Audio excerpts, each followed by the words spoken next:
we're here at the castle or Fort Independence, which is an old fort that used to belong to the Minutemen, and then they lost it to a monster from the sea, which I'm sure you can gather right now is related to Mirelurks. And they also said, oh yeah, let's go and shoot those lobsters. Although my character's only level 11, so it's unlikely that any of the lobster-esque ones are going to show up.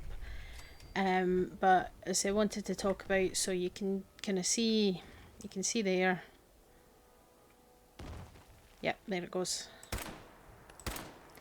But they're not going to attack, so we don't actually have to worry. And you've got these egg clusters everywhere. So the Mirelurks have very much been making themselves at home here.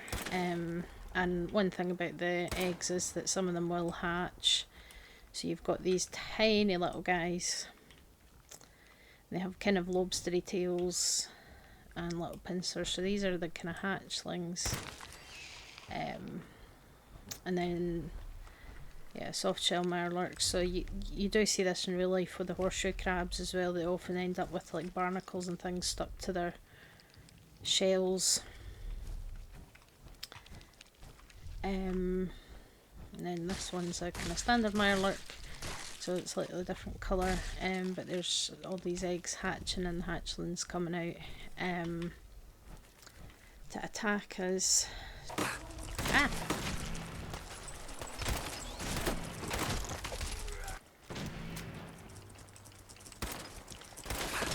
So you can see their tactic, they kind of duck down so that they're better protected by their carapace when they're under threat. Because if you hit them in the back, you really can't do that much damage. The face is the weak spot, so they protect it. Which makes sense. Will you please stop attacking my dog?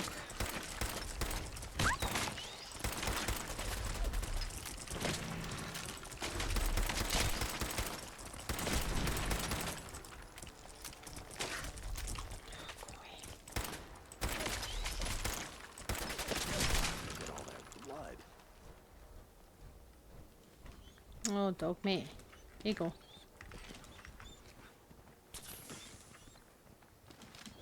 You okay, buddy? There you go. Good boy. Right, we're going to just quickly turn it off again before the Queen wakes up, because I want to get a good look at her. Damn. Looks like they've been nesting. We're going to have to take out these eggs, or they'll be back before we know it. Lurks like to hold up inside old buildings, so the walls are probably full of them. Sure looks that way. Here's how we're gonna play this. You hold here in the courtyard and take care of any eggs you find. The general and I will clear the walls. Yes, sir. Let's do this, General. Alrighty. So, yeah, we just need to...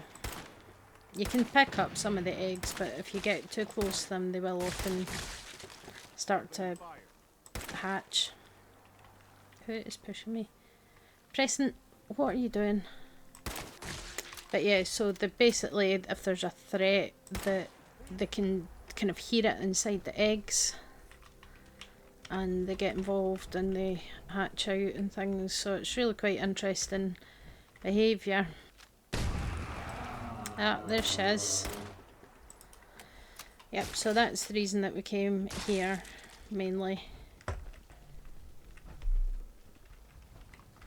Is to see this one. Mirelurk Queen.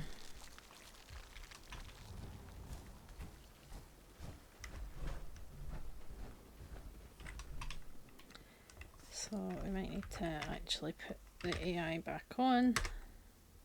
We've got this. So that she comes out. Ah!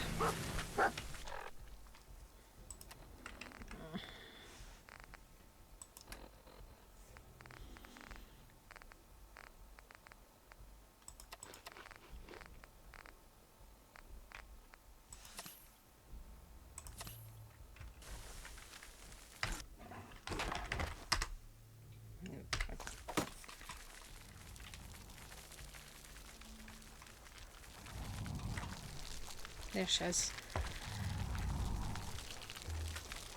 So yeah, wanted really just to get a good look at this beastie. So here's your Mirelurk Queen.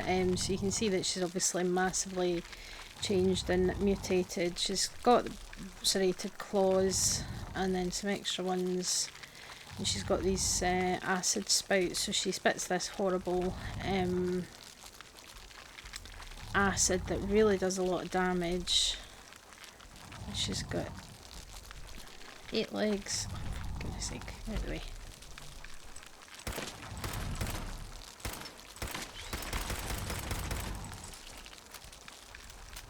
Get out of the road so I can see what I'm doing. Thank you. And then she's got the, you know, very much kind of lobster-esque tail and carapace and everything. So, yeah, she's quite dangerous. I mean, look at that pathetic amount of damage. Oh, look at that damage. She's quite a beastie. Let's see, we'll switch to the sniper rifle. Let's see if that does.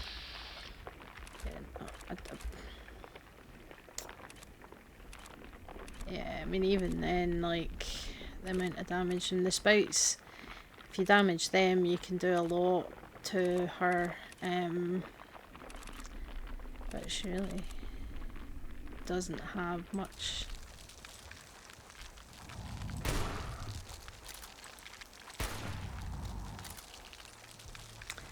But yeah, you can see all these extra arms.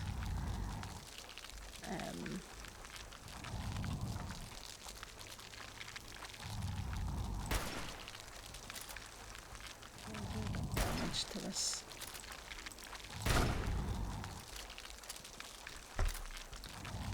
There we go. So yep, you can see she spits all this acid, which does do a lot of damage.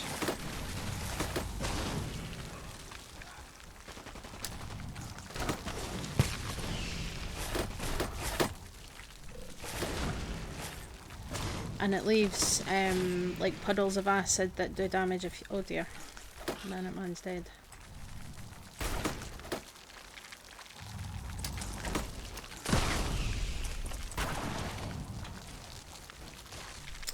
And yeah, she spits out eggs that hatch into hatchlings.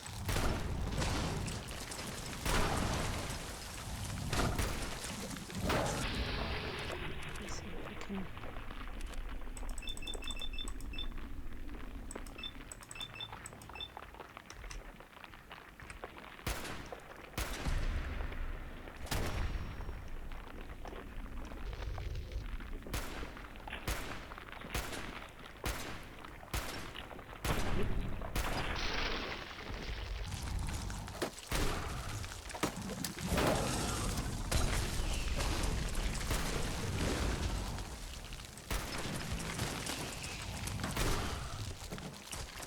Oh, that got a bit intense. Just all the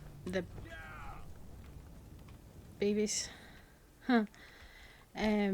Just getting on top of me there. But yeah, so it takes a lot to kill her. I mean, I put God mode on just. Good work, people. But we aren't done yet. The general and I are gonna have a look at the radio. And you get the queen The rest of meat. you, clear out any remaining Mirelurks or eggs you find. So yeah, that's what the Mirelurk Queen's like. I hear you, dog mate. Sure thing, Preston. I'll get to that at some point in the next millennium. But yeah, so that's basically what happened, is that the castle got overrun by Mirelurks, including the Mirelurk Queen, and they basically nested, so they're absolutely everywhere in the walls. So now we've taken it back. I mean, normally I wouldn't do this quest until a bit later on when I actually had some really good guns and stuff set up, and it just means that basically they can just give you even more settlement quests to do ad nauseum. Yeah, I was just really wanted to get a good look at what a Mirelurk nest looks like. So they put their eggs into the mud, and the queen. So she definitely looks like some kind of hybrid crab lobster. You know, but she's so drastically mutated that it's really hard to tell if she is from one single species or whether she's from a combination of different species. I say the Mirelurks, the sort of standard Mirelurks definitely seem to be derived from horseshoe crabs, mixed in with a little bit of the blue Atlantic crabs as well. The Mirelurk hunters are definitely more lobsterish though, and sort of the queens, so it's almost like a convergence of species that has developed for the Mirelurks. But that's the queen. I mean, the other place that, you know, we see a lot going on is over in Spectacle Island, so that's going to be another stopping point to learn more about and see more Mirelurks. So that's over here. This is Spectacle Island. So that's been an interesting one. It's quite fun just putting on God mode and run around. It's absolutely 100% cheating. It's not how you would normally play the game, but doing that makes it easier for us to get a good look at these creatures up close and see, you know, their animations and see their designs. Because that's the thing. And I would apply this to all of the kind of Fallout games, you know, given obviously the age of some of the games and the limitations of the hardware that was available at the time these games were being made. You know, like Fallout 3 New Vegas doesn't look as polished and as nice as Fallout 4, and certainly, you know, Fallout 4 now it's been around for quite a few years now, so it's a bit on the dated side. It's not something that really bothers me. You know, I still like playing Sega Mega Drive games, so it's not, you know, I'm not fussed about the, you know, sort of photo perfect graphics and things like that. That doesn't matter so much to me as the sort of engagement, the gameplay, and the kind of storyline and things, and that's kind of what gets me interested. And I think the design of all these creatures that they've created and the behaviour, and I think this is where Fallout 4 really excels. I mean, people have been saying, oh, they've just made it a boring first person shooter, there's no RPG or anything to it, but I disagree, because there is tactics. I mean, you are kind of pushed into engaging in different tactics because when you're faced with different enemies, because they all behave differently. And I think that's something that's really quite elegant, because you know, the way enemies respond as well. A lot of kind of humanoid enemies that have guns, if you take a few shots at them, even if they can't see where you are and they haven't detected you, they'll sometimes still start kind of blind firing in your direction, because they know vaguely that there's something that's a threat over there, even if they can't see what it is. And with the Mirelurks, you find that they can lie in ambush, so they kind of bury themselves into the mud, which is a behaviour that you do see in the horseshoe crabs. And then when they hear something approaching, they pop up. You know, and if you fire at their face, they'll duck down and use their claws to hide their faces and things. So, you know, it's that kind of thing, that they're aware of their vulnerable body parts, so they do what they can to protect them, and using their, you know, their thick hard carapaces and their shells, and their tough claws to protect themselves from injury, and everything. And just the different, you know, the fact that she just starts spitting out egg bombs basically that contain little hatchlings, and then they all just charge at you. You know, because one of them on its own, it's about as strong as a rad roach, but you know, if you get surrounded by a dozen of them, then it can be quite difficult to, you know, just to kind of get on top get on top of things with them. I mean, they are tiny, but in numbers, and it distracts you from attacking the queen as well. And then she's got that nasty acid that she spits out, which is, you know, it really does a lot of damage to you over time, and it can persist in the environment for a time as well, which makes it even more dangerous. So, but yeah, look, let's get the light on. Look at that shell. So you can see she's got the lobster tail, but then she's got this really thick carapace on the top. So that when you're talking about shells on animals, so the one on the top is usually called the carapace, and for species like tortoises, the one on the bottom of them is what's called the plastron, but most crustaceans and things will just have like a carapace kind of a shell, and it's a bit more like an exoskeleton, whereas like tortoises with shells, it's less of an exoskeleton because they do have an endoskeleton. They are vertebrates, they have a spine, and they have bones inside. So essentially the difference is that in tortoises their ribs basically evolved to form plates of bone, and then there's a layer of like connective tissue that has nerves and blood supply and everything, and then you've got the keratin, which forms the different sections of the scale, what's called scutes on the shell, and you've got the carapace on the top and then the plastron on the bottom, with spaces for their limbs and their head and their tail, but inside that shell there's a basically a sort of bone shell that is formed from what would be the sort of rib cage and the sternum and things, but with crustaceans and with insects and arachnids, they are invertebrates, which means they don't have a spine.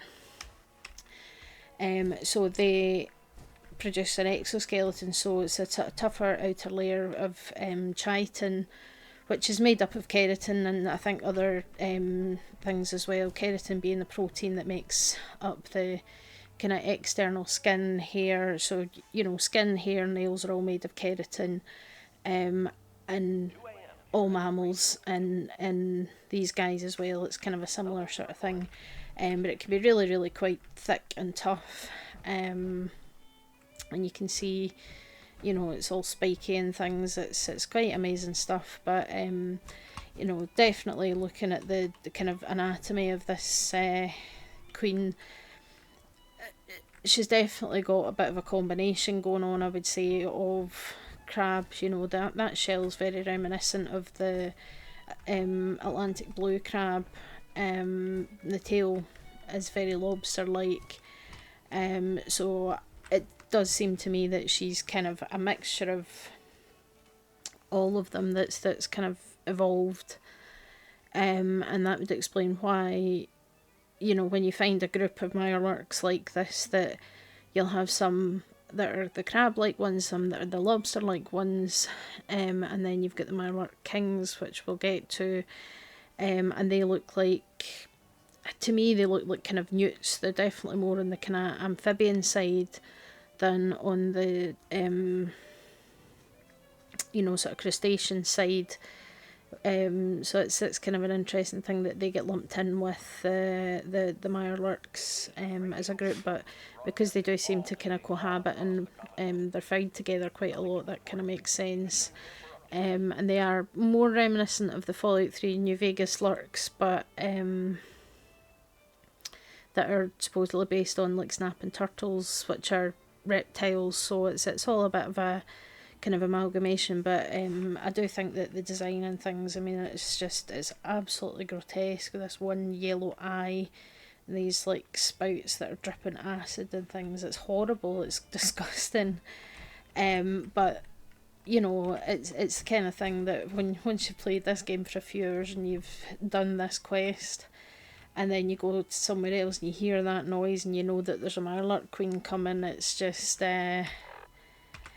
you know, it's going to make you stop and really reevaluate your situation. So you know, I think from that point of view they have done a really good job with the design, that they're making these creatures feel scary, and it's that sound that, you know, and if you hear the scuttling of a Mirelurk, and you know, you kind of know what you're in for, and it gives a really creepy vibe, and you know, it's like an oh shit, what we're going to do kind of situation, and that's what it should be, because you know, that's the whole point of this, is that this world is full of horrors, it's full of scary things, it's full of you know, dangerous creatures, and trying to establish and maintain safe areas is really difficult, and unfortunately not everybody makes it, like this poor sod whose head is missing.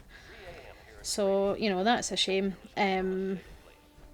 but it's interesting, and that's the thing, is that you know, when you're trying to tell a story and you're trying to, you know, kind of create an environment, you do need all these elements. You need things, you know, to make life interesting for your characters, and to put some challenges in front of them, so that it's not easy. I mean, obviously you can just, in this game, you can just put God mode on and just cruise through it, but you know, other than I'm just doing it so that we can get a better look at the behaviour of these creatures without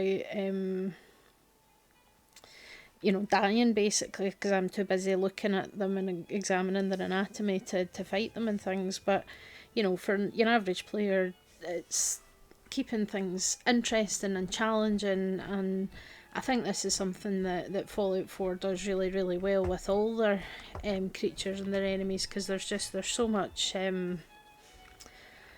more variety to these enemies. I mean, you know, they have different kind of tactics, which means that you have to use different tactics to deal with them, because I can pretty much guarantee that the majority of players on their you know, after their first playthrough, whenever they came to do this quest, would before doing anything other than shooting the Mirelurks in the courtyard, would have lined this place with all the mines that they could get their hands on, because it's a really easy way to take care of the Mirelurk Queen, is to just make sure that she blows herself up as soon as she comes out of the sea. But you know, you can imagine standing watch on that wall and just seeing that coming out of the water towards you, and you know, that immersion is what's important. It's you know, because these games, that's the whole point, is they want you to be engaged. They want to keep the player interested and invested in this character's story,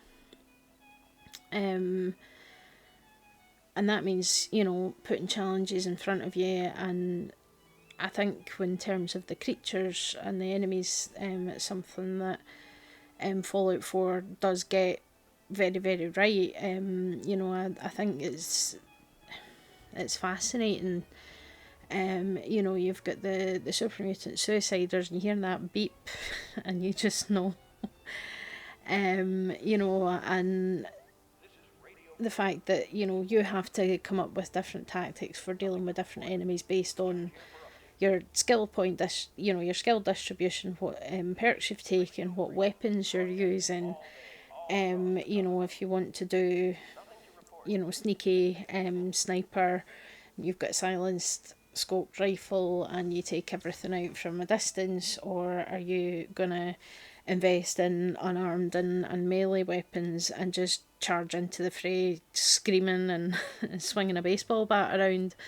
And you've got that option, but at the same time the enemies are kind of they have the same thing. They protect areas that they know are vulnerable, you know, and they'll deliberately use tactics to give them the best chance possible of success. So it's brilliant. It's really, really good. But yeah, that was the Mirelurk Queen, and we've now retaken the castle. So I'll head over to Spectacle Island. But yeah, there's quite a few interesting things in the water, but this large island is what we're aiming for. It's one of the biggest kind of settlement build areas that you can actually find in the game. I think the dog's keeping up. The dog will turn up. He always does eventually. But yeah, so depending on which angle you come from, there's this little kind of boathouse here.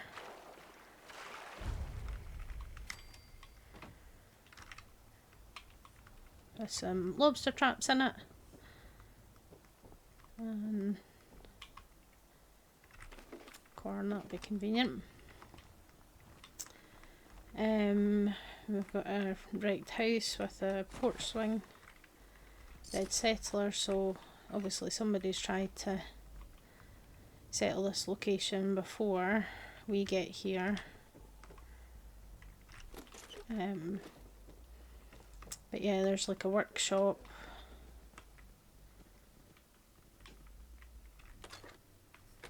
Lots of other useful bits and pieces. I mean, this area is huge and you can build on almost all of it.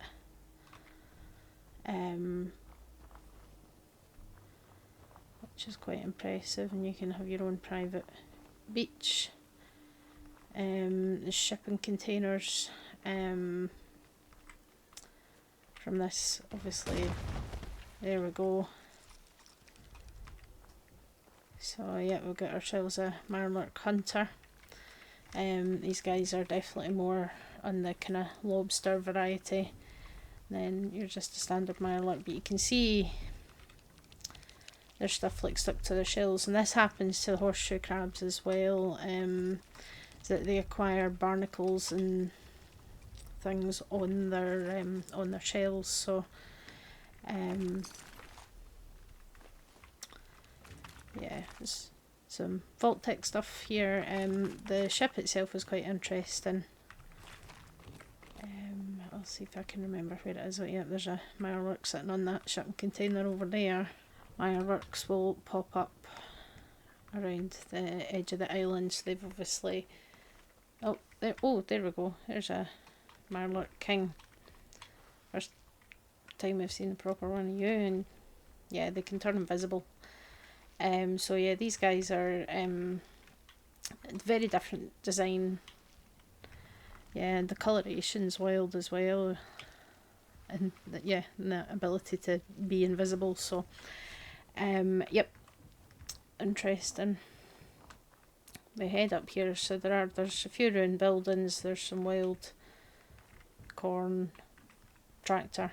So obviously, at some point in the pre-war, somebody was doing some form of farming here. Oh, hello.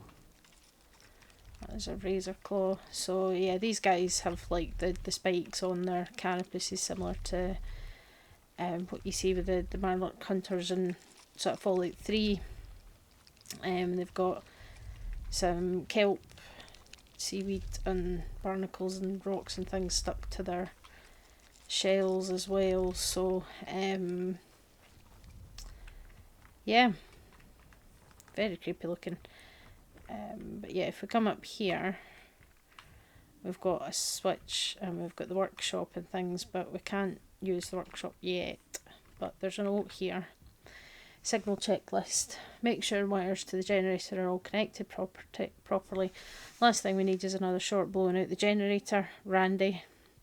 2. The generator must be on before turning on the signal tower. I suggest you stay out of the water when flipping the generator switch. Just saying. We know that water and electricity doesn't mix well. 3. You'll know the signal is playing when, well, you'll just know. Once the feedback goes away, it'll sound like there's nothing coming out of the speakers. There is, but only the Mirelurks can hear it. So that confirms that this note is was written post bombs by somebody who's obviously set up this system. So this is a thing that we learned in Vault 92 as well, that the Mirelurks are affected by high frequency, high pitched sound. Because in Vault 92 we could use the white noise flush feature to kill a bunch of Mirelurks, and here you can see there's kind of speakers, or like loudspeakers on top there, then this wire. So we follow the wire to get to the generator, and he said to be careful about being in the water, because the generator is on this ship.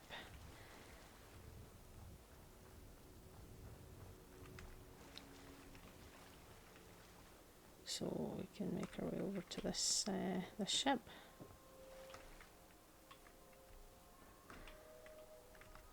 And there's a fat man, which maybe gives you a bit of a hint as to what's to come, and most people probably know by now exactly what's going to happen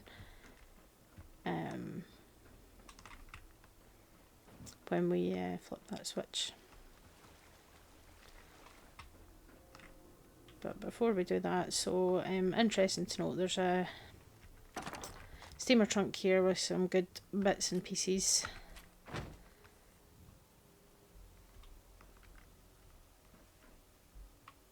And the Luck bobblehead. So yeah, handy piece of kit there. So now we're going to head back downstairs, and we're going to go in and we're going to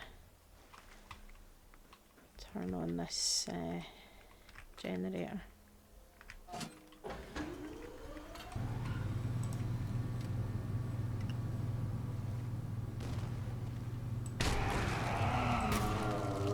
Oh, there she is. So yeah, it's very similar to the one that we encountered before.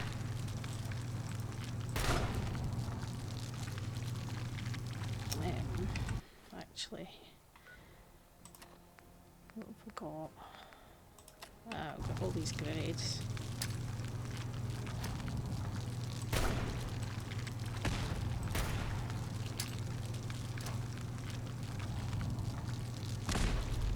Oh, that was a nice splash. But yeah, we've just got this. Oh, no, we won't shoot any Mirelurks if I'm in the water. But yeah, the Mirelurk hunters are nuts. I don't know why they insist on changing the bloody...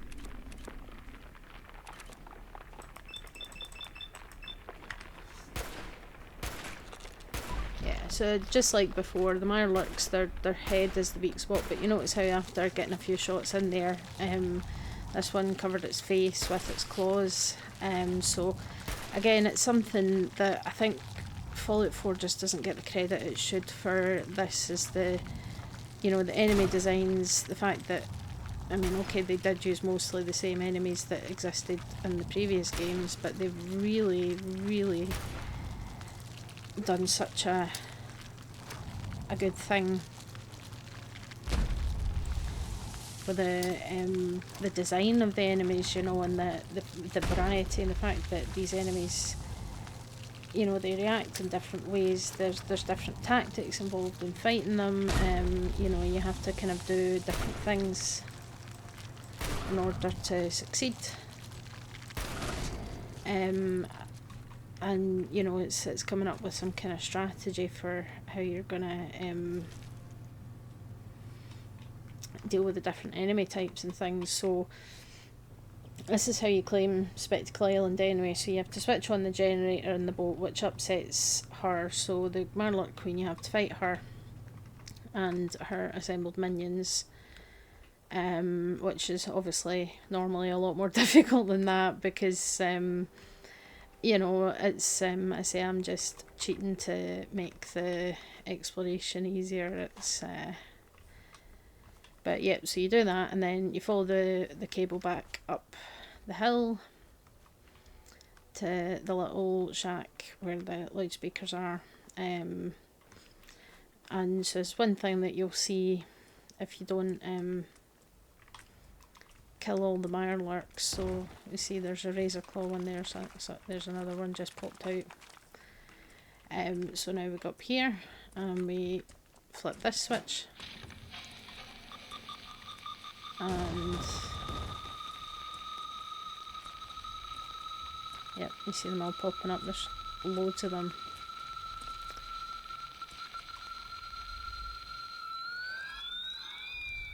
And you heard the pitch of that sound going up, and then, well, they're supposed to leave.